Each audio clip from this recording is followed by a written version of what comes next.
कर्म कैसे करे का स्वाध्याय हम सभी कर रहे हैं मुनि क्षमा सागर जी द्वारा विरचित।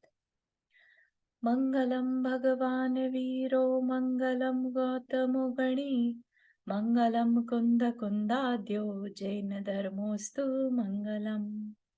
नमो अरिहंताणम नमो सिद्धाणम नमो आयर्याणम नमो उवज्जायाणम नमो लोये सव्वसाहुणम। पंच परमेष्ठी भगवान की जय। Let's everybody do 9 times Namokar mantra.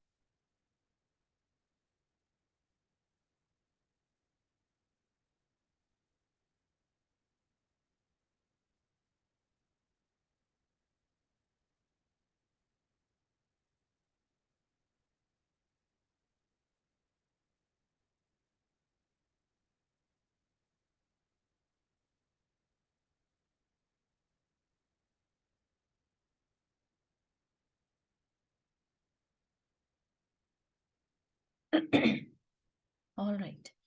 तो हमारा जो ये टॉपिक चल रहा है अभी इसमें काफी इंटरेस्टिंग है, क्योंकि ये हमारे करंट लाइफस्टाइल को बता रहा है कि हम कैसा बिहेव करते हैं तो हमें फ्यूचर कैसा मिलेगा।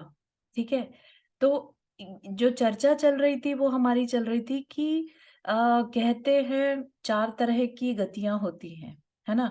अपन सुनते हैं कि हाँ मनुष्य होते हैं, फिर एनिमल्स होते हैं जिनको कि टेक्निकल वर्ड में तिर्यंच कहते हैं। ठीक।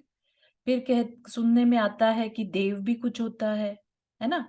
और नरकी भी होते हैं, राइट, कि नरक में गए, नरक में जाएगा, नरक नरक नरक बहुत सुनते हैं, राइट।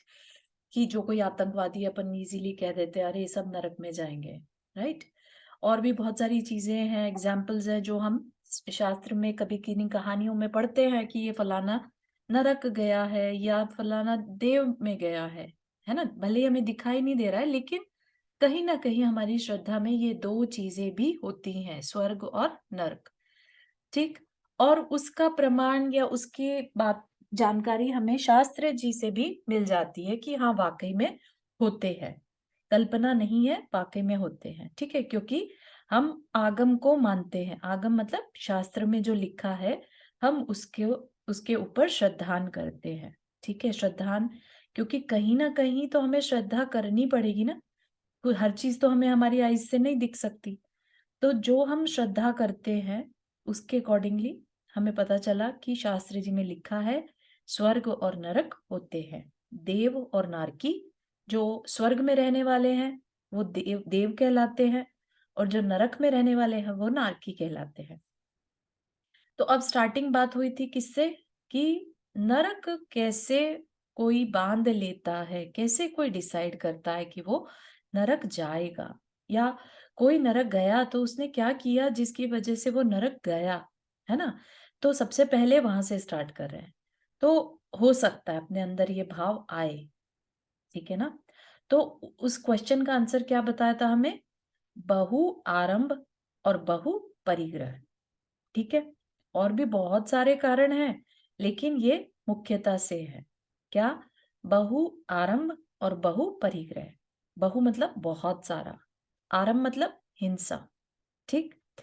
अब यहाँ पर हिंसा का मतलब खाली किसी के प्राण ले लिए वो वाली हिंसा नहीं, लेकिन अगर किसी ने दूसरे को तकलीफ में डालने के बाद प्रसन्नता दिखाई, अरे क्या मजा चखा दिया दूसरे को, है ना, या चोरी करके एंजॉय किया, मजा आया, जो बहुत झूठ बोल दिया, किसी का नुकसान हो गया उस झूठ के कारण, और हम यहाँ पर खुश हो रहे हैं।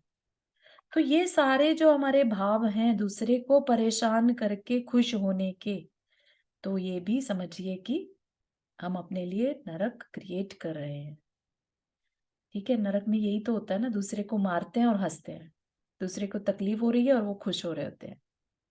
ठीक है ना। तो जो जैसा आगे फ्यूचर में जीवन जीने वाला है वैसा बिहेवियर हम अगर आज ही करने लगे, तो आज तो हम थोड़ी क्वांटिटी में कर रहे हैं, उसका जो रिजल्ट मिलेगा वो मल्टाई फोल्ड होकर मिलेगा। ठीक है, उसका 1000 टाइम एक्स्ट्रा या मिलियन टाइम एक्स्ट्रा मिल सकता है। तो हमारे आज के कर्म कैसे हैं हमें उस पर थोड़ा ध्यान देना होगा। फिर बात आई थी, अब इस पे अपनी कितनी भी चर्चा कर सकते हैं, हिंसा। हिंसा एक तो है कि डायरेक्ट किसी को तकलीफ देना, और दूसरा है हिंसा में आनंद मानना। ठीक है, दूसरे को परेशान करके, जैसे मुर्गों की लड़ाई है, आप सभी ने सुना होगा मुर्गों की लड़ाई देखना, या बुल फाइटिंग, है ना, बैलों को लड़ा दिया जाता है और जनता देख देख के खुश होती रहती है। या WWF की लड़ाई भी देखी होगी, तो लोग आपस में लड़ रहे हैं, खूब बुरी तरह से खून निकल रहा है, एंड पीपल आर एंजॉइंग। तो ये सब भी क्या है, ये सब भी हमारे नरक में जाने के इंतजाम है। ठीक है, अपन मानते नहीं है इन चीजों को, गलतियां कर रहे होते हैं, लेकिन जब तक हमारी नॉलेज नहीं बढ़ेगी ना, तब तक हम ये गलतियां करते ही रहेंगे। तो ये बहुत बहुत ज्यादा जरूरी है हमारे लिए कि हम इन चीजों को डीपली समझे कि हम कर क्या रहे हैं। ठीक।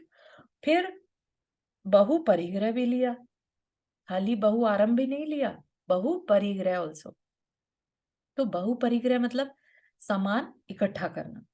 अब सामान इकट्ठा करने में क्या प्रॉब्लम है, हमने कमाया, हमने इकट्ठा किया। हाँ चारू, आपको क्वेश्चन है? जय जिनेन्द्र चारू जी, हाँ।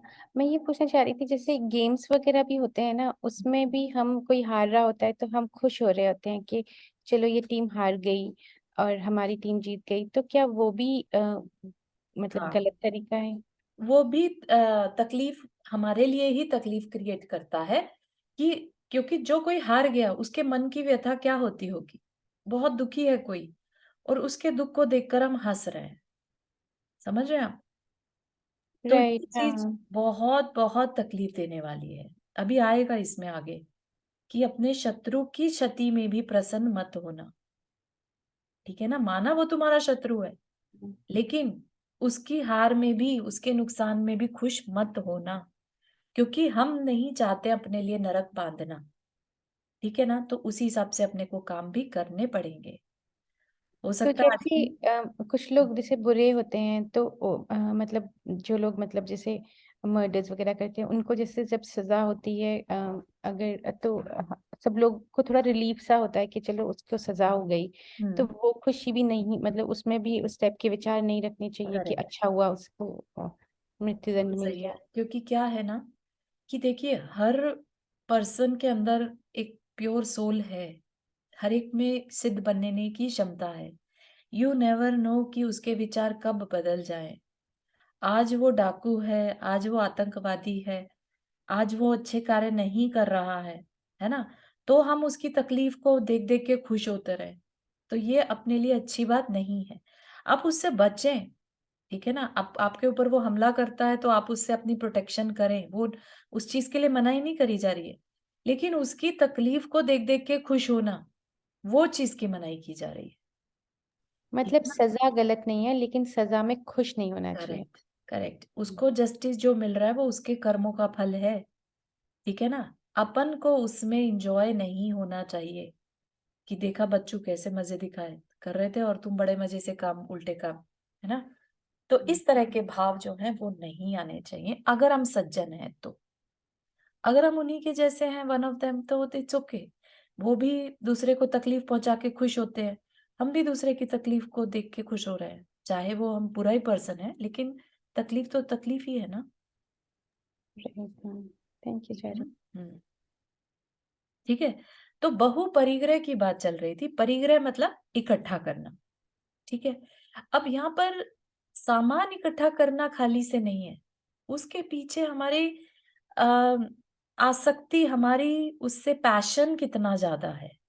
ठीक है, वो मैटर करेगा यहाँ पर। अगर एक गरीब भी है, जिसके पास कुछ खाने पीने को भी नहीं है, उसके पास बेरली 4 चीजें ही हों, लेकिन वो अपनी उन 4 चीजों को किसी को हाथ भी नहीं लगाने देता। राइट। और एक बहुत बड़ा सेठ हो सकता है, जिसके पास बहुत सामान है, सब चीजें हैं, और वो हर टाइम बांटता ही रहता है। ठीक है ना। तो समझ रहे हैं, तो परिग्रह क्या पर किसका ज्यादा माना जाएगा, उस गरीब का, क्योंकि उसको उन 4 चीजों में भी बहुत अटैचमेंट था। तो यहाँ पर उस अटैचमेंट को बहु परिग्रह कहा जा रहा है, नरक का कारण कहा जा रहा है। ठीक है, तो पैसा कहीं से भी तकलीफ का कारण नहीं है, उसके साथ हमारी अटैचमेंट, हमारी इग्नोरेंस, जो हो जाती है वो तकलीफ का कारण है। अगर हमारे पास सामान एक्स्ट्रा है और हम दूसरों के साथ बांट रहे हैं तो उसमें कहीं भी प्रॉब्लम नहीं है, ठीक है ना।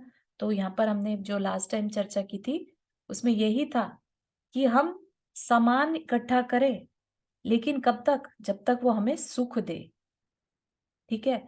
ऐसा नहीं कि तिजोरियां भर भर के रख ली, अब उसके दिन भर हम उसके सपोर्ट, उसके प्रोटेक्शन में लगे हैं, है ना। तो हमने क्या किया, अपना जो कीमती समय था जो हम अपने ध्यान कीर्तन में लगाते, है ना, वो हमने क्या कर दिया, एक सामान की, निर्जीव चीजों की प्रोटेक्शन में लगा रहे। तो इस वजह से जो परिग्रह है वो हमें अच्छे कार्यों को करने से रोकता है। हमारी आसक्ति होती है और कुछ नहीं है, जिसकी जितनी आसक्ति हो जाए, जरा सी चीज से भी आसक्ति हो सकती है ना। तो जैसे किसी को अपनी वाइफ में बहुत आसक्ति रहती है कि कोई उसको देख ना ले, पोसेसिव बोलते हैं ना। तो ये सब चीजें क्या है, जबकि अगर हम रियलिटी को समझें तो ये सारे रिश्ते जो हैं कर्मों से मिले हैं। उसमें बहुत ज़्यादा अटैचमेंट रखना, बहुत ज़्यादा डिल्यूज़न के साथ रहना कि ये मेरा है बस, यू नो क्या किसी का है यहाँ पर? किसी का कुछ नहीं है, देखा जाए तो, इन रियलिटी देखा जाए तो, है ना? तो जो उतना डिल्यूज़न के साथ जो जी रहा है, मेरा-मेरा करके जी रहा है, तो वो अपने लिए नरक क्रिएट कर रहा है। क्योंकि कल को क्या होगा? नारकी के पास कुछ भी दिख गया तो उसको चाहिए कि मुझे दे, मुझे दो, है ना? सब कुछ मुझे मेरा है, जो दिख जाए वो मेरा है, दूसरा कुछ एंजॉय ना करे, ऐसा अंदर में भाव होना ही बहुपरिग्रह है। ठीक। तो हाँ, जोड़ जोड़ के रख लिया और सदुपयोग ना करे, जिनको क्या कहते हैं यहाँ पर, माइजर, बहुत कंजूसी के साथ जो रहते हैं, समझ लीजिएगा कि उनका बहुत ज्यादा पैसे के प्रति प्रेम उनको नरक में ले जा सकता है। और कुछ नरक में नहीं ले जाएगा तो बहुत, जैसे आपने नाम सुना होगा सर्प, मोस्टली पैसे के आसपास सर्प दिखाई देते हैं, है ना। जैसे कहीं गड़ा खजाना मिलता है तो पता देखने में मिलता है कि वहां पर सर्प बैठा है।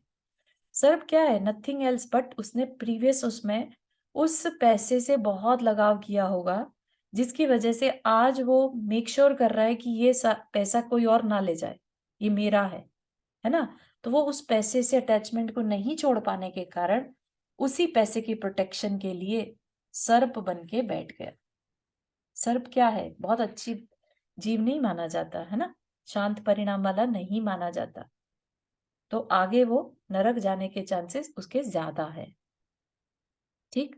तो जोड़कर रखना और चीजों का सदुपयोग नहीं करना, ये भी अपने लिए नरक जैसा इंतजाम करना है। फिर अपना ईमान जिससे सस्ता और धन महंगा। अपना ईमान सस्ता मतलब कि जिसने समझ लीजिए कि दूसरे को धोखा देने में इंटरेस्ट ज्यादा है, बस किसी तरह मेरे पैसे बच जाए, ठीक है ना। और इसको मायाचारी में नहीं लिया, इसको क्या कहा, जो धन का सदुपयोग ना करे वो बहु परिग्रही। मतलब कि आ, जितने की जो चीज थी उतने में ना लेके दूसरे को ठगा, ठीक है। ठगा किस लिए, क्योंकि पैसे से प्रेम था, ठीक है ना। तो पैसे से प्रेम बहुत ज्यादा होने के कारण, एक तो है कि पैसा था नहीं तो दूसरे से किसी तरह से नेगोशिएट किया और उसको मना लिया, है ना। एक है पैसा होते हुए और दूसरे को बेवकूफ बनाकर खुश होना, ठीक है ना। तो वो भी बहुपरिग्रही की कैटेगरी में लिया। और फिर तीसरी चीज और एक और बताई, वो क्या है, तो यहाँ पर एक एग्जाम्पल दिया कि मौसी ने बुलाया शादी के बाद बेटे बहू को, ठीक, दोनों होता है ना, खाना के लिए बुलाते हैं, दोनों गए वहां और मौसी ने चेन दी दोनों को। चेन शब्द चैन है वो, किंतु बेचैन कर देती है, मतलब चेन दे दी। अब जो जमाई है, यानी जो सन इन लॉ है, अब वो चेन मिली तो उसको जब तक चार लोग नोटिस ना कर ले, है ना, या जिसने दी है वो जब तक चार लोग उसको देख ना लें कि अरे वाह क्या गिफ्ट दिया है ना, तो इस तरह के जो भाव होना, जो दिखावे के लिए दूसरे के लिए एक जीना, है ना? और फिर जिसने जो दिया, लेट्स से जो गोल्ड की चेन दी, तो अब उसका मूल्यांकन करना कि कितने की दी होगी, महंगी सी दिख रही है ना? महंगी पॉलिश भी हो सकती है, ऐसे इस तरह की उसमें अंडरस्टैंड मतलब आइडियाज लगाना, ठीक है? तो जिसने जो चीज दे दी गिफ्ट में, उसकी उन भावनाओं की कदर ना करके पैसे को इम्पोर्टेंस देना, ये भी बहुपरिग्रही कहलाएगा, ठीक है? तो किसी के भावना, दूसरे की भावना और त्याग से ज्यादा मूल्यवान वस्तु को माने, वो बहुपरिग्रही। तो आप समझने की कोशिश करें किस तरह से हम आ, अपने ही भावों से अपने लिए नरक क्रिएट कर रहे हैं। दूसरे के लिए हमारे अंदर कोई दया का भाव नहीं है कि उसने हमें रिस्पेक्ट दी, हमारे लिए कुछ लाके दिया, उस चीज को हम सर आंखों पर रखें। बजाय उसके हम ये आइडिया लगा रहे हैं कि उसने हमारी वैल्यू कितनी करी, हमें कितना बड़ा गिफ्ट दिया, ठीक है ना? तो जो वस्तु को बड़ा माने बजाय भावनाओं के, तो वो भी बहुपरिग्रह में लगाया, ठीक है ना? तो ये सारी चीजों को हमें अपनी लाइफ में देखना है कि हम इसको कहाँ तक पूरा कर पाते हैं। हाँ, चारू आपने हाथ रेज किया। हाँ सॉरी। हम्म, मुझे ये मतलब जैसे कई बार ऐसा होता है कि हम हमें गिफ्ट्स मिलते हैं, राइट? हम्म, तो हम उनकी वैल्यू थोड़ी सी आंक लेते हैं, ताकि हम जब उन्हें देंगे रिटर्न, मतलब जब भी मौका होता है तो हम मतलब उससे कम नहीं देना चाहते जितनी हम्म, उन्होंने दिया, राइट? हम्म। तो उस समय मतलब क्या ऐसे वो करना चाहिए कि कितने का किसने दिया है, कि हम भी उतने का दे पाएं, या फिर मतलब बस अपने हिसाब से ही देना चाहिए, मतलब वो हाँ, चीज़ करनी चाहिए डिफरेंशिएशन या नहीं? ये डिपेंड करता है सिचुएशन पर, व्यवहार कहलाता है ये। इसमें हम दूसरे का कोई जजमेंट या उसको कोई हर्ट करने की बात नहीं सोच रहे हैं, राइट? राइट। इसमें हमारा ये है कि हाँ, अपना एक रूल बना सकते हैं कि हमें ये देना है, हमें कोई मतलब नहीं है दूसरा हमें क्या देता है। एक हम अपना बजट कह लीजिए या अपनी एक जो सामर्थ्य है हम उसके हिसाब से डिसाइड करते हैं।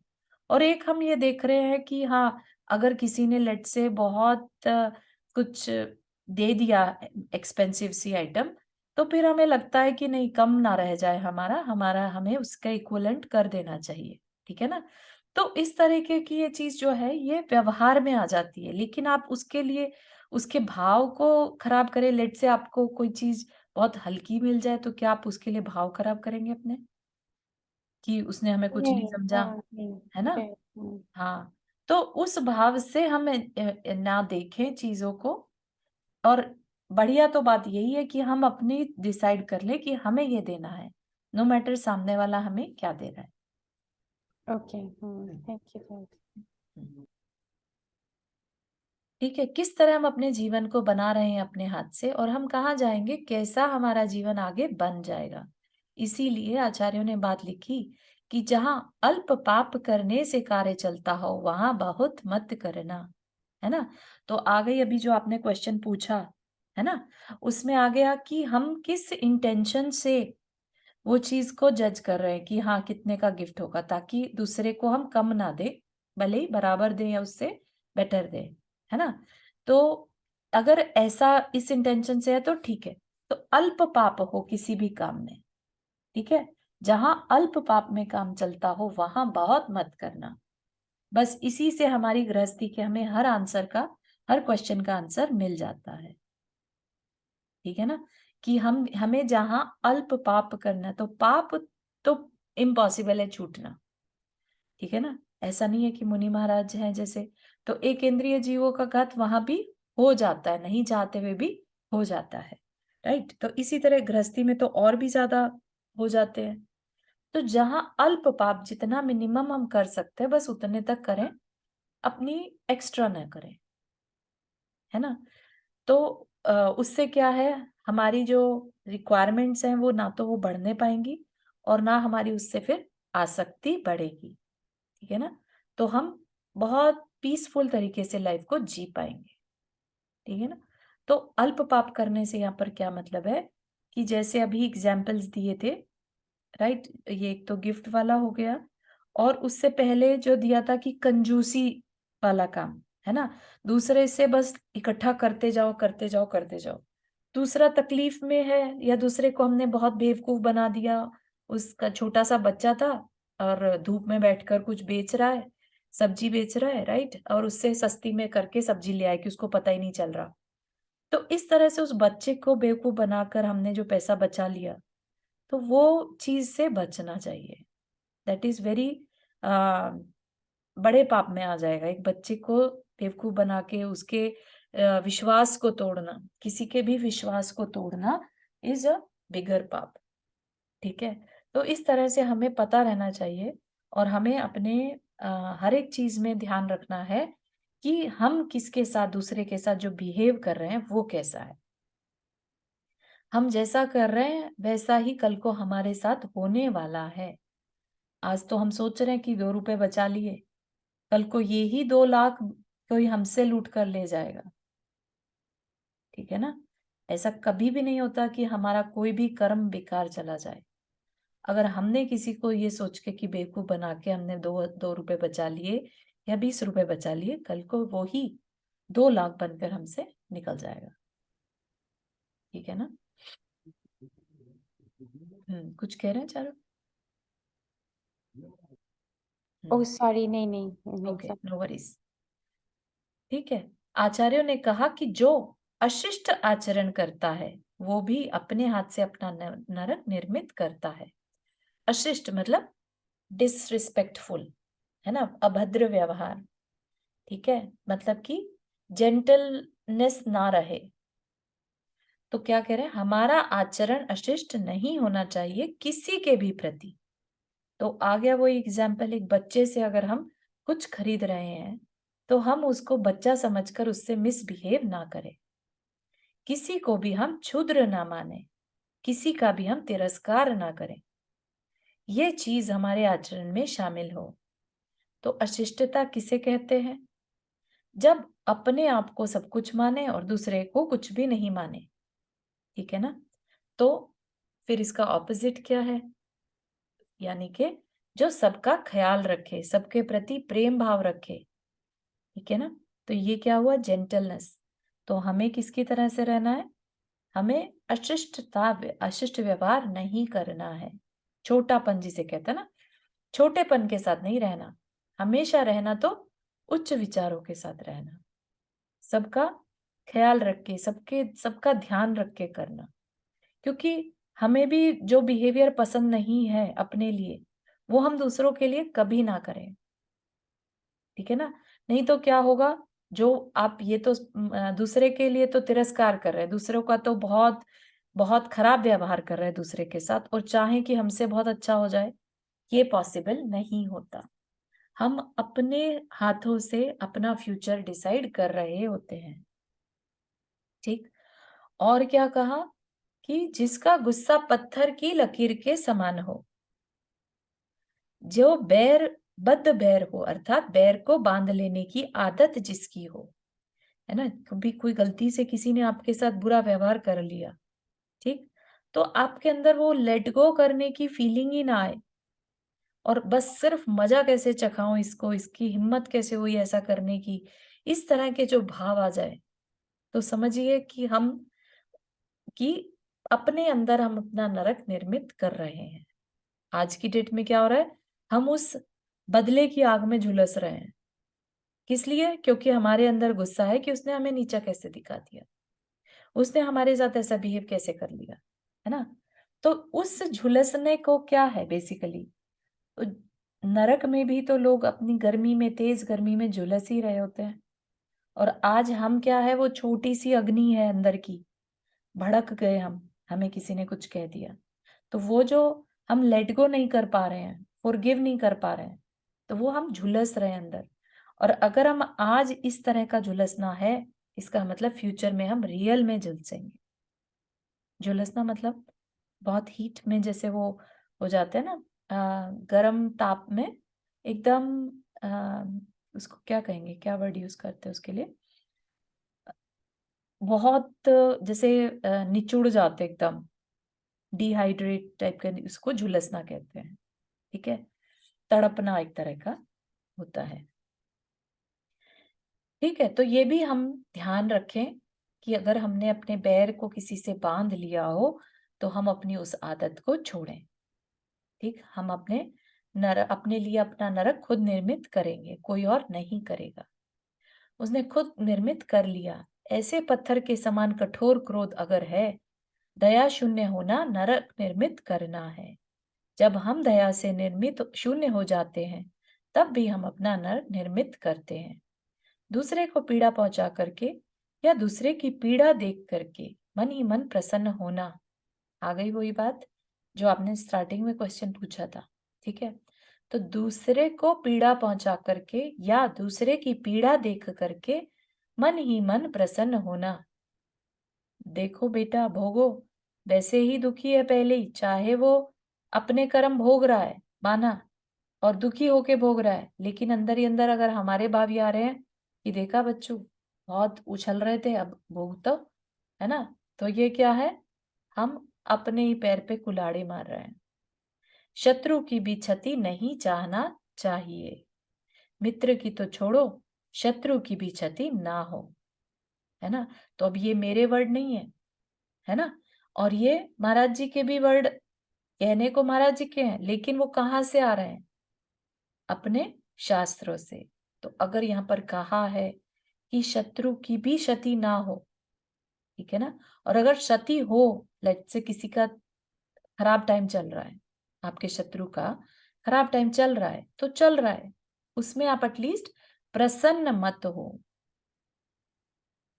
और ये हम गलती बहुत ज्यादा कर लेते हैं।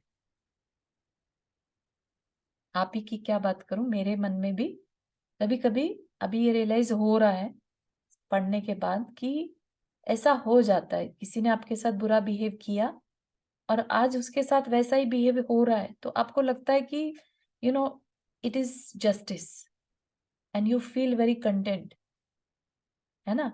तो वो भाव से भी हमें बाहर निकलना होगा, उतनी उच्च विचार हमारे अंदर आने चाहिए। ठीक है, हम छोटी मोटी बातें नहीं सीख रहे हैं, थोड़ी हाई लेवल की बातें सीख रहे हैं। ठीक है, तो कोशिश करनी है कि ये भी हम कर पाए। शत्रु की क्षति में भी प्रसन्न नहीं होना, ये परिणाम हमारे कितनी जल्दी गड़बड़ा जाते हैं, इसकी सावधानी रखना। और कहते हैं, एक और कारण बताया नरक जाने का, जो साधु जनों के बीच में आपस में फूट डाल दे। फूट डाल दे मतलब उनमें आपस में झगड़ा करवा दे, है ना। कई बार कई लोग ऐसे होते हैं जो दो तरह के महाराज जी लोग के पास बैठते हैं, और एक को जाके कहेंगे महाराज जी वो आपके लिए ऐसा कह रहे थे, दूसरे को कुछ जाके कह देंगे, है ना।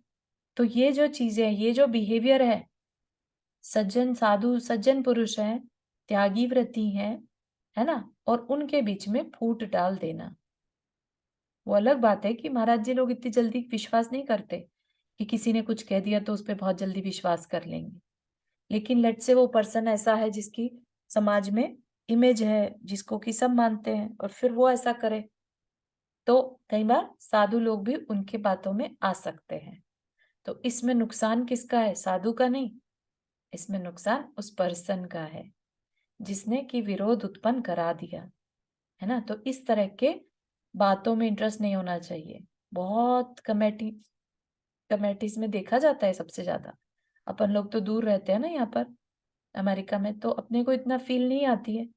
भारत में जगह जगह साधु आते रहते हैं, और जगह जगह पर जो है कमेटी के लोग कई बार बहुत कनिंग भी हो सकते हैं, है ना, अपना फायदा उठाने के लिए एक की बात दूसरे को कहना और दूसरे की बात पहले को कहना, इस तरह से उनमें आपस में विरोध पैदा कर सकते हैं अपने किसी स्वार्थ से।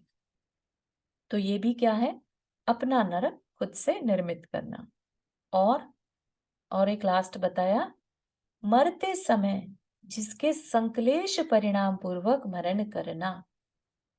संकलेश मतलब बहुत तकलीफ के, ठीक है। जैसे एग्जाम्पल अगर हम दें तो जो पढ़ने में आते हैं एग्जाम्पल, वो यही है मेनली, तो जिनका कि मरण बिना उनकी आखिरी इच्छा के हो जाए, है ना? इसीलिए आपने देखा होगा कि कभी भी डेथ सेंटेंस दी जाती है तो उनसे उनकी लास्ट विश पूछ ली जाती है, ताकि उनके संश्लेष परिणाम ना रहें, ठीक है? तो जो अचानक से डेथ हो जाए, राइट? और उस टाइम पे उनके बहुत संश्लेष परिणाम हो, या किसी किसी की क्रोध के कारण, तीव्र क्रोध के कारण मरण हो जाए, तीव्र मान के कारण सहन नहीं कर पा रहे हैं, है ना? अपनी बेइज्जती नहीं सहन कर पा रहे हैं और उसमें जल-जल के उन्होंने अपना मरण कर लिया। तो अत्यंत संक्लेश परिणाम पूर्वक मरण करना, ठीक है? या ये भाव करना, अरे ये सारे सुख छूट रहे हैं, मुझे नहीं मरना, मुझे नहीं मरना। इस तरह के परिणाम भी संक्लेश परिणाम कहलाते हैं। ऐसे परिणाम हो अगर तो नरक या तिर्यंच, इन दोनों में से कोई एक फोर श्योर होता है। इसी वजह से अपने में मरते समय बहुत अच्छे भाव ज़रूरी हैं। हाँ जी, नंदा जी हैं, नंदिनी जी? हाँ, तो एक्चुअली हाँ नंदा, हाँ, वही लगा मुझे। मैं एक ये पूछना चाहती थी कि अगर जैसे मरते समय, हुँ, मतलब एक कहते ना कि कोई बहुत बीमार हुआ लेकिन उसकी बहुत विल पावर थी और वो बच गया, जी। तो उस समय मतलब विल पावर का क्या मतलब, यही तो है कि उसको था कि मुझे जीना है, जीना है, तो वो बच गया। हाँ। तो मतलब आपने अभी कहा ना कि अगर बहुत ज्यादा इस तरह के वो हों कि मुझे नहीं नहीं मुझे नहीं मरना। मरना, नहीं मुझे नहीं मरना, तो अगर आप कभी बहुत बीमार हैं या कोई एक्सीडेंट हो गया, तो अगर आप उस समय ये सोचें कि नहीं मुझे जीना है, तो हाँ, मतलब संकलेश, मतलब मेरे को ये थोड़ा सा डाउट हाँ, हो, हाँ, हाँ। क्या देखिए, सोचना 2 चाहिए उस समय हाँ, में। 2 तरह की चीज़ें होती हैं। एक तो होता है कि आपका एक्सीडेंट हुआ, बीमारी हुई, या कोई भी परिस्थिति ऐसी हो गई जिसमें कि बहुत सैड वाली फीलिंग आ गई, लेकिन आपने अपने आप को उस चीज़ से, सिचुएशन से बाहर निकाल लिया, ठीक है? ऐसा नहीं है कि वो मरना ही होता उसे, अगर वो नहीं निकलता तो मर ही जाता। विल पावर उसे कहेंगे जहाँ पॉसिबिलिटी थी बच पाने की, ठीक है? तो थोड़ी-सी विल पावर से वो बच पाया। अभी जो मैंने एग्ज़ाम्पल लिया वो ये लिया कि मुझे नहीं मरना, उसको अपने अ, वैभव से, अपनी चीज़ों से बहुत प्यार था। इसकी वजह से वो मरना नहीं चाह रहा है। समझ रहे हैं आप? डिफरेंस उसमें। एक है कि अपने जीने में उसको इंटरेस्ट है, उसमें बहुत आसक्ति है। उसमें उसके भाव ये बने रहे कि मुझे मरना नहीं है। मेरी ये जो चीज़ें हैं ना, ये मुझसे जानी नहीं चाहिए। तो उसका मरण तो देखो सबका होना है, और जिसने नहीं छोड़ने का मन बना रखा है चीज़ों को, और उसके जब प्राण निकलते हैं, तो उसको बहुत संक्लेश होता है। आप डिफरेंस समझ रहे हैं? और एक है जिसने कि बीमार हो गया या एक्सीडेंट हो गया, और थोड़ी-सी विल पावर से वो उस प्रॉब्लम को, उस तकलीफ से जल्दी बाहर आ पाया, जिसको कि हम मनोबल वर्ड यूज़ करते हैं। तो वो एक टोटली डिफरेंट सिनेरियो हो जाएगा। यहाँ पर कह रहे हैं जिनको अपनी चीज़ों में बहुत ममत्व है और वो उसको नहीं छोड़ना चाहते, तब जाके वो उनके अंदर बहुत संक्लेश परिणाम होते हैं कि नहीं, मैं नहीं मरना चाहता। अपने परिवार से बहुत मतलब ममत्व हो किसी का, नहीं छोड़ना चाहते परिवार को।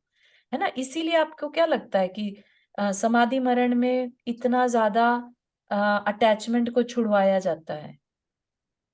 परिवार से, शत्रु से भी इवन, शत्रु को माफ़ कर दिया जाता है, कोई बैर ना रहे। हाँ नहीं वो सब ठीक है, लेकिन हाँ, जैसे कई बार सुना है कि बहुत ओल्ड लोग होते हैं, 92 के ऐसे भी, और बहुत बीमार हो जाते हैं, राइट। सीरियसली इल, और फिर एकदम से पता नहीं क्या, एकदम से अच्छे से जी जाते हैं, तो उनके लिए यही कहा जाता है कि उनकी विल पावर थी तभी वो इस बीमारी को झेल गए। हाँ, हाँ, बिल्कुल हो सकता है। देखिए, एक दूसरी चीज़ इसमें ये भी आती है कि अभी आयु कर्म नहीं आया था, पूरा हुआ था। तो मतलब जैसे आप जब बीमार हैं तो आप उस समय अपनी को स्ट्रांग बनाने की और इसी यही तो फीलिंग रखेंगे कि मुझे जीना है। 2 चीज़ें हैं उसमें भी अगेन, कि अगर आपकी बहुत तकलीफ़ है ना? आपको जीना किस लिए है? अगर आपने 90 ईयर ओल्ड की बात करी ना, 90 ईयर ओल्ड में जीने का कोई पर्पस रहना चाहिए, ठीक है ना? तो उसकी विल पावर किसी रीजन से वापस आई है कि नहीं, मुझे अभी तो नहीं जाना, अभी तो मेरे काम बाकी हैं। समझ रहे हैं आप? विल पावर किस लिए होती है? क्योंकि हम कुछ काम बाकी हैं, अभी वो करना चाहते हैं कि हम्म। नहीं, अभी नहीं, अभी तो मुझे बहुत कुछ करना है ना? यही तो विल पावर है। नहीं, बस जीना है, मुझे नहीं मरना।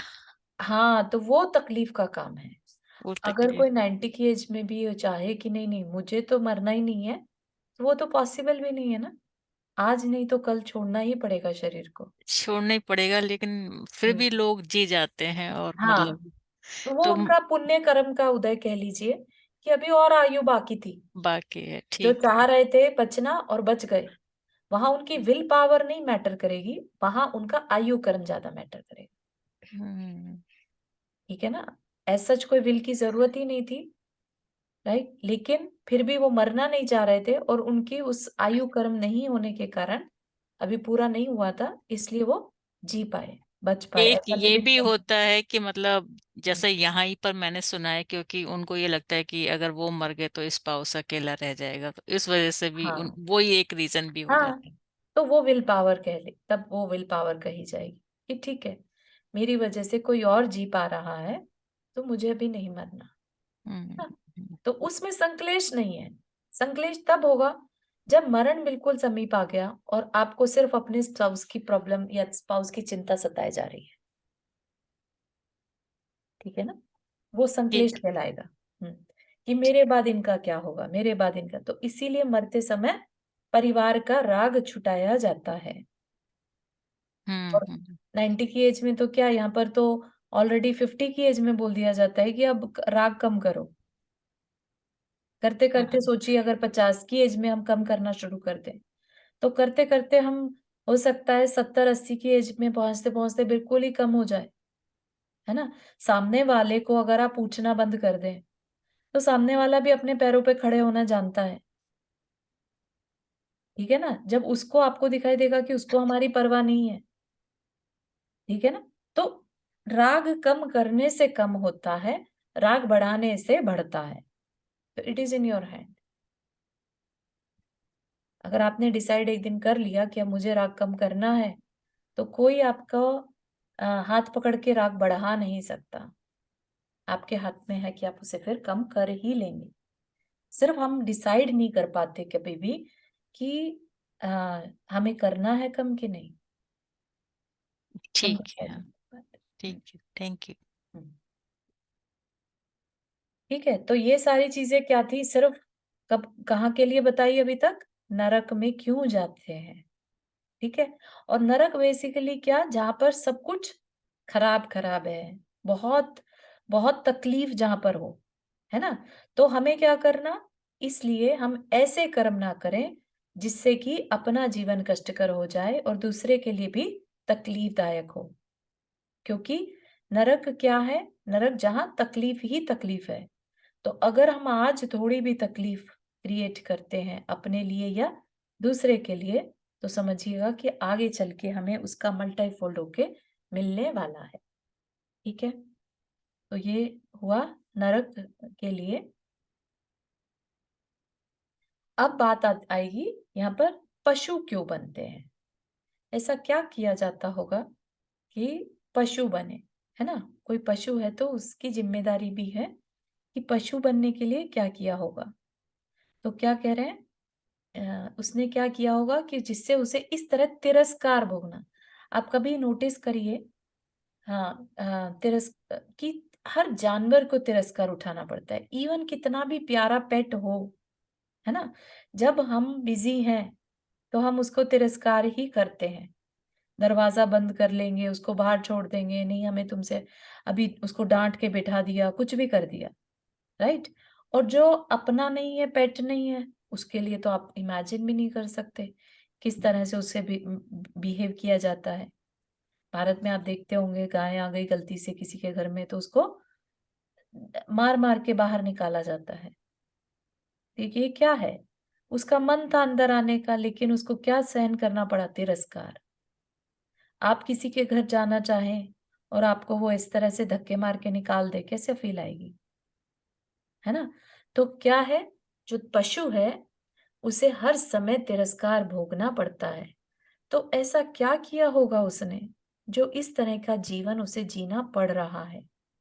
हमने ये तो माना ना सबने कि हर जीव के अंदर सेम सोल है, राइट? लेकिन जो कर्म का बैलेंस है वो सबका अलग-अलग है। और उस कर्म के बैलेंस के कारण ही हम लाइफ, नेक्स्ट लाइफ हमें मिलती रहती है। ठीक? तो अब ये मत मानिए कभी भी कि एक चींटी है तो उसकी लाइफ या उसकी वैल्यू कम है।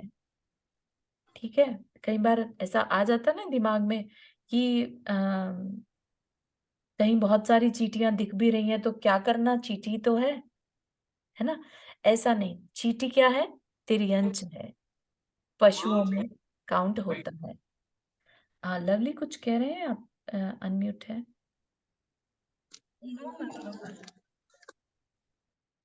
ओके, ठीक है।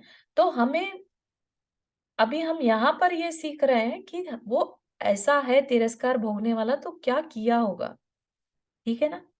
तो ये क्या कह रहे हैं कि ऐसे अपने जीवन को व्यतीत कर देता है। कैसा? कि आज उसने जो उसको करना पड़ रहा है, उसने पहले ऐसा किया होगा, ठीक है ना? तो हाँ, क्या कह रहे हैं कि कल जो हमने पढ़ा, मतलब प्रीवियस चैप्टर जो हमने देखा था, उसमें हमने नरक के बारे में देखा था, ठीक?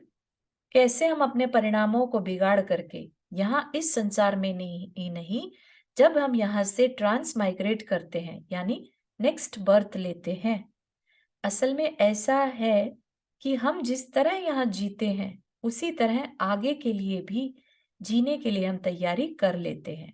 यहाँ कोई प्रेम से जीता है, शांति से जीता है, तो समझिएगा कि वो एक ऐसी जगह जाएगा जहां उसे इन्वायरमेंट ऐसा मिलेगा जहां वो शांति से जी सके। और यदि व्यक्ति को यहाँ पर कलुषता, कलुषता मतलब जो खराब थॉट्स, तेरे मेरे का भाव और बहुत अधिक शोषण की प्रवृत्ति, शोषण मतलब एक्सप्लॉइट करना दूसरों को, है ना?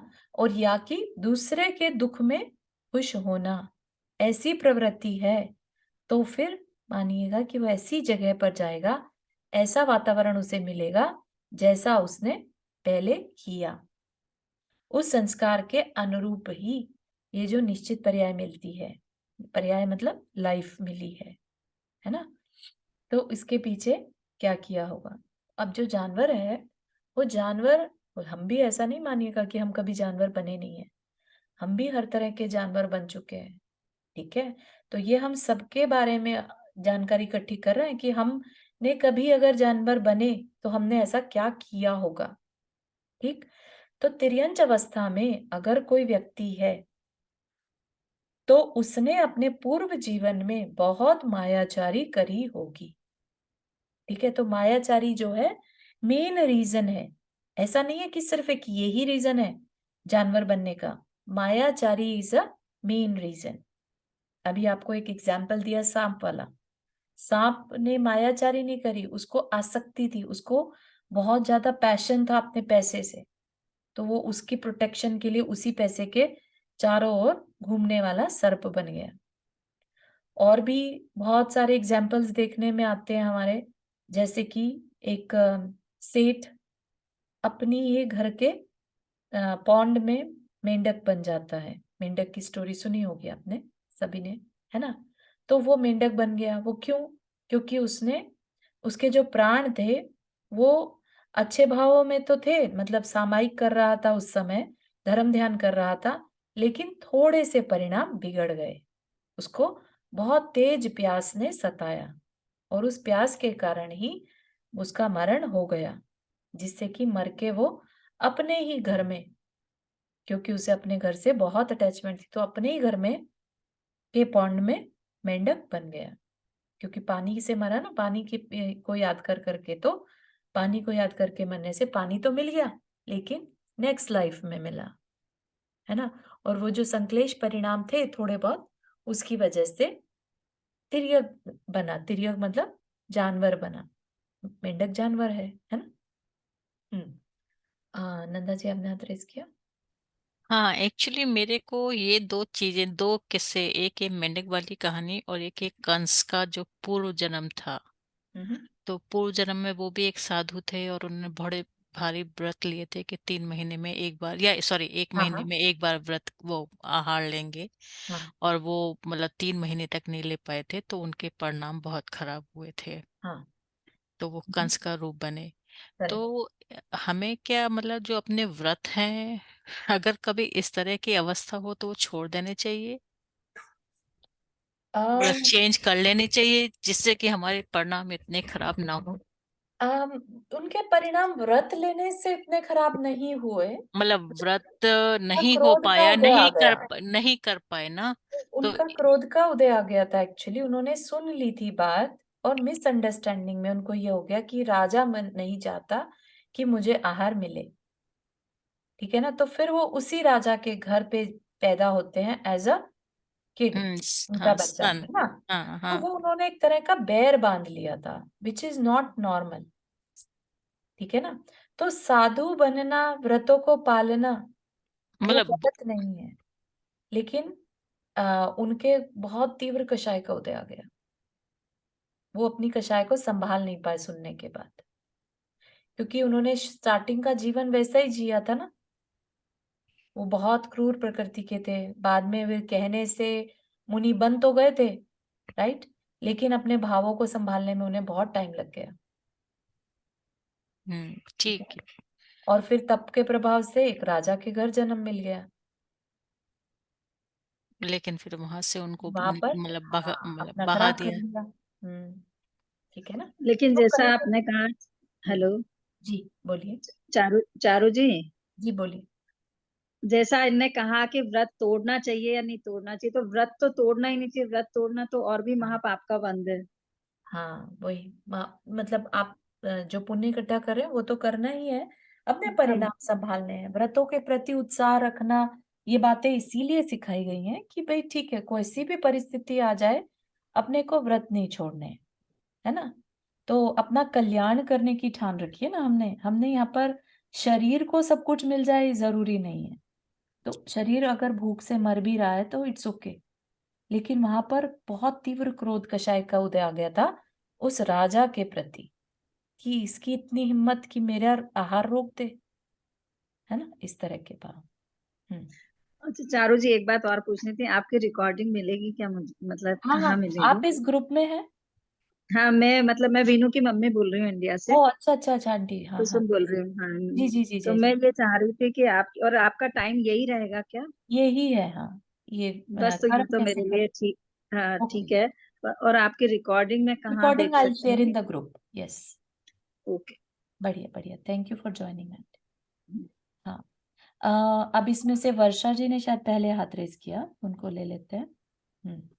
जी, मैं जय जिनेंद्र सभी को। मैं ये कह रही थी चारू जी, जो आपने स्टोरी कही मेंढक वाली, हुँ, हुँ। तो उसके भाव पानी के थे, तो पानी में हुआ, तो हम भाव करते हैं भगवान आप जैसा हम बने, तो हमारे भाव भी हो सकते हैं, राइट? बिल्कुल। इसीलिए तो मतलब अपन कहते हमें भी हैं ऐसा भगवान जन्म हम मिल आपके सकता है। जैसे मिले बने, हाँ। तो हम बोलते हैं ना वो उनकी आ, सारी वर्तमान, हाँ, लाइक जिन गुण भूत संपत्ति भूत। अगर आपने सुना हो, है ना? हाँ, मैंने वो लाइन सुनी। बोलते बोलते हैं हम सुबह दर्शन करते टाइम करेक्ट, कि वर्तमान जो भूतकाल जो प्रभु आपका वह मेरा वर्तमान, वर्तमान जो प्रभु आपका वह मम भविष्य। बहुत तो सुंदर। भाव करने से होता है, राइट? बिल्कुल होता हाँ, है। वो मेढक की स्टोरी सुनी तो मुझे ये मतलब यस, यस, यस। इसीलिए करना ही होता है इस तरह के करना ही भाव कि चाहिए। भगवान हम हाँ, अपने आपके करना ही जैसे बने। चाहिए। एक दिन तो हम हो ही सकते हैं। बहुत सुंदर। Thank you. हुँ। चारू आपने हाथ रेज़ किया, then we will take Lovely जी's क्वेश्चन। अच्छा, लवली आप हाँ, एक्चुअली सॉरी, हाँ। मैं एक्चुअली उसके बारे में पूछ रही, व्रत की बात हो रही थी अभी कि व्रत नहीं तोड़ने चाहिए। अम, तो जैसे जब हम मतलब कुछ तबीयत खराब हो जाती है या कुछ ऐसा होता है, तो उस समय मतलब अगर छूट जाते हैं, तो क्या कुछ मतलब करना चाहिए उसके लिए या हाँ, मतलब वो गलत? प्रायश्चित ले सकते हैं। अगर किसी तकलीफ या एक ऐसी ऐसी परिस्थिति थी अनअवॉइडेबल तो अलग बात है ना? तो उसमें आप प्रायश्चित ले सकते हैं, वापस से कर सकते हैं, जैसा भी वो सजेस्ट करें। तो प्रायश्चित किससे लेना चाहिए महाराज? अ, किसी भी गुरु से ले सकते हैं, है ना? ओके, या थैंक यू। हाँ, चारू लवली। जी, जैसे नियम वाले होते हैं कि हमें इसके 5 उपवास करने हैं या 13 उपवास करने हैं, जैसा होता है नमोकार मंत्र का, ये यदि ये छूटते हैं तो हमें इनको तो फिर से करना चाहिए ना। Correct, correct. अगेन इसमें भी वही है कि महाराज जी बता देते हैं कि अगर आपका हाँ। बहुत बड़ा गैप आ गया किसी कारण से, तो यस आप स्टार्टिंग से शुरू कर दीजिए, है ना? तो वो आई थिंक कुछ ऐसा निश्चय करके बैठा जाता है या रखा जाता है कि किस तरह के व्यवधान में आया तो नहीं कर पाएंगे, अदरवाइज बाकी सब में करेंगे, तो जो जिनके सामने ये प्रतिज्ञा ली जाती है, तो वो थोड़ा सा चाहे तो दे सकते हैं आपको उस तरह का प्रोविजन। तो अगर व्रत की प्रतिज्ञा नहीं ली गई है तो कोई मतलब तो फिर कोई वो नहीं है, हाँ, तो भी एक बार ऐसे आप नहीं इस व्रत कर बारे में सकते? पता कर लें। अच्छा, ठीक है, thank you Charu ji. Sure. हाँ, लवली आप कुछ कह रहे हैं? जय जय दीदी।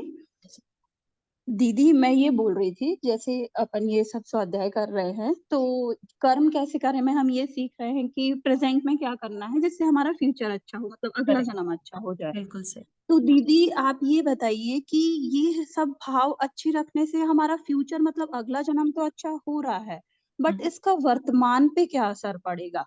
और करंट मतलब प्रेजेंट में हमें जो प्रॉब्लम्स हैं उनका सॉल्यूशन क्या दे रहा है जर्नलिज्म? मतलब मुझे ये जानना है कि भविष्य की बात तो बहुत सारी होती है कि अगला जन्म सुधार लो, अगला जन्म, हाँ, प्रेजेंट को हम कैसे क्या करें, मतलब जिससे प्रेजेंट प्रॉब्लम्स का सॉल्यूशन मिले।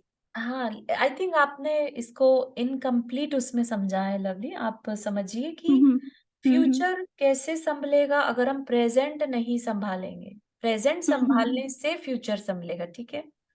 तो प्रेजेंट हम्म को संभालना मतलब क्या? हम अपने अंदर झांक कर देखें कि आज हमारे जो एक्शंस हैं वो क्या हैं, ठीक है ना? हम्म अब रही बात कि आपकी लाइफ में लेट से कुछ सिचुएशंस आ रही हैं, तकलीफ है, कुछ है, तो उनको हम्म कैसे संभालें, है ना? हम्म ये क्वेश्चन है आपका। तो उनके लिए हम्म सब बातें समझाई जा रही हैं, जैसे कि असाता वेदनीय जब हमें समझाया गया था, ठीक है ना? हम्म तो दुख हमारी लाइफ में क्यों आ रहा है, वो बात बताई हम्म गई थी, फिर उसके कारण बताए गए थे। तो all hmm we can do कि अब वो हम चीज अपने लिए ना करें। किसी को भी अच्छा, दुख मतलब पसंद भविष्य ही नहीं है, सुधरेगा उससे? भविष्य ही सुधार सकते हैं, फ्यूचर तो हो गया ना। मतलब जैसे करंट के लिए कोई सॉल्यूशन नहीं है? करंट में हम सिर्फ अपने करंट के परिणामों को संभाल कर, ठीक है, हम्म हम अपना फ्यूचर संभाल सकते हैं, ठीक है। हम्म उससे क्या होगा, करंट भी संभला रहेगा, क्योंकि हम अच्छा फ्यूचर संभालने हम्म के लिए अपना करंट संभाल रहे हैं, हम्म ठीक है। तो हम लेट से बहुत तीव्र दुख आया था, लेट से हम चाहते तो हम्म बहुत इसमें दूसरों को भी परेशान करते और खुद भी परेशान होते, लेकिन हमने पढ़ा कि अरे नहीं, दुख मानने से ना दुख बंधता है और ज्यादा, कल को और असाता हम्म उदय में आएगी, है ना। तो हम्म उस चक्कर में जब हमें ये पता चला, तो अब हमने क्या करा, अपने उस दुख में जब हम बार बार सोच रहे थे, तभी तो दुख ज्यादा था ना। अब हमने क्या हम्म किया, हमने अपने आप को डाइवर्ट कर लिया, हमने हम्म भगवान की भक्ति ध्यान करना शुरू कर दिया, या हमने अच्छे लोगों के बीच में रहना शुरू कर दिया, तो यही हम्म तरीका है अपना करंट संभालने का, ठीक है ना। हम्म। क्योंकि जो मतलब गलत हम दीदी कर पाए, करंट के लिए आपको सॉल्यूशन तो नहीं मिलेगा बट समता मिल जाएगी मतलब? सॉल्यूशन भी का इन डिस्गाइज मिलता है, कि हम्म डायरेक्ट नहीं कह रहे हैं, लेकिन ये कह रहे हैं कि देखो, दूसरे के लिए अगर तुम नरक निर्मित करते हो आज की डेट में, तो तुम्हें भी नरक हम्म मिलेगा। तुम बिल्कुल अगर दूसरों को तकलीफ दे रहे हो, तो कल को तुम्हें भी तकलीफ मिलेगी। तो समझिए हम्म कि अगर हमारी लाइफ में हमने आज तकलीफ उठा रहे हैं, तो हमने पहले किसी को दी होगी, है? हम्म। तो ऐसा सोच के आपको नहीं लगता कि एकदम से मन में एक वो आ जाता है कि चलो मैंने ही गलती करी है, मुझे अब सही इतना बात है कि अलाउ हम क्यों जो करना, हैं आज वो हमारा ही परिणाम है, हमारा ही परिणाम है ना। किसी और का उस नहीं है। रिस्पॉन्सिबिलिटी लेते साथ ही अंदर का जो संकलेश है वो कम हो जाता है। जब तक हम हम्म। बाहर में देखते रहते हैं ना, उसकी वजह से हो रहा है, उसकी वजह से हो रहा है, तब तक हमारे अंदर का आवेश और बढ़ता चला जाता है। जब हमें ये पता चलता है कि नहीं नहीं, ये तो हमारे ही कर्म का उदय चल रहा है, बात बाकी तो दूसरा इसमें सिर्फ निमित्त है, तो फिर हम शांत हो जाते हैं। ठीक है ना? तो तो इस दीदी ये तरीके कहानी से कब हमें सॉल्व होगी? पूरी कर्मों की कहानी कब सॉल्व होगी? मतलब कर्मों लेखा की जोखा सब कहानी बराबर का तो होगा। मुनि महाराज भी सॉल्व नहीं कर पा रहे हैं, समझ रहे हो? तो वो हम्म बस काट रहे हैं अपने कर्म की निर्जरा कर रहे हैं वो, है ना? हम्म सॉल्व कर पाते तो वो भी आज जन्म यहाँ पर नहीं भटक रहे होते ना पंचम काल में, राइट? तो कर्मों के कारण ही भटक रहे हैं। तो ऐसा मत समझिए, इट्स अ लॉन्ग जर्नी, लेकिन जिसमें हमें ये स्किल्स को सीखते जाना है। तकलीफ आई तो क्या विचार करना है ना? या किसी ने हमारे साथ बुरा व्यवहार कर दिया तो क्या विचार करना है, उसके आप नोट्स बना लीजिए, ठीक है? और उसको फिर फॉलो भी करिए, खाली नोट्स बनाने से काम नहीं चलेगा। और उससे क्या बेनिफिट मिलेगा? प्रेजेंट तो सुधरेगा ही, साथ ही फ्यूचर भी सुधर भविष्य जाएगा, है ना? यहाँ पर अभी देखिए कितनी अच्छी बात लिखी है कि जिसने शांति से जीवन जिया, प्रेम से जीवन जिया, है ना, तो वह ऐसी जगह जाएगा, उसे ऐसा एनवायरनमेंट मिलेगा जहां वो शांति से जी सके। तो आज भी हम शांति से जी पा रहे हैं और आगे भी जी पाएंगे। दोनों काम कर लिए ना हमने, यही तो तरीका हमें सीखने का है। आपने जो कहा कि करंट में क्या सॉल्यूशन मिलेगा, तो आपका शांति रखना ही करंट का सॉल्यूशन है। हाँ, यदि आपने हाँ करंट में मिल शांति जाएगा। रखी, सद्भाव रखे, तो वो करंट का हम्म सॉल्यूशन हो गया ना, कि आपके शांत परिणाम हो गए। बिल्कुल, वो आपका रिजल्ट हम्म है ना? किसी को संक्लेश पसंद होता ही नहीं है, तकलीफ किसको पसंद है? तो anyways, I hope I answer your question. हाँ दीदी मिल गया आंसर। बढ़िया। ऑल राइट, चलिए, और किसी को कोई question before we end the class?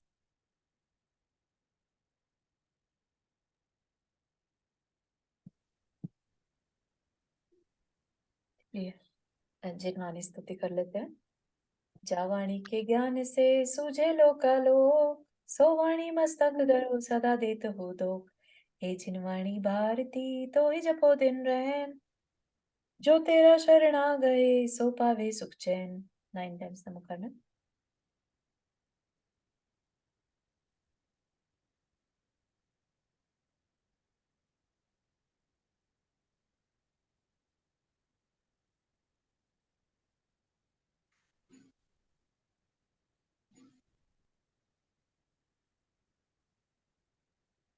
सभी को जय जिनेन्द्र।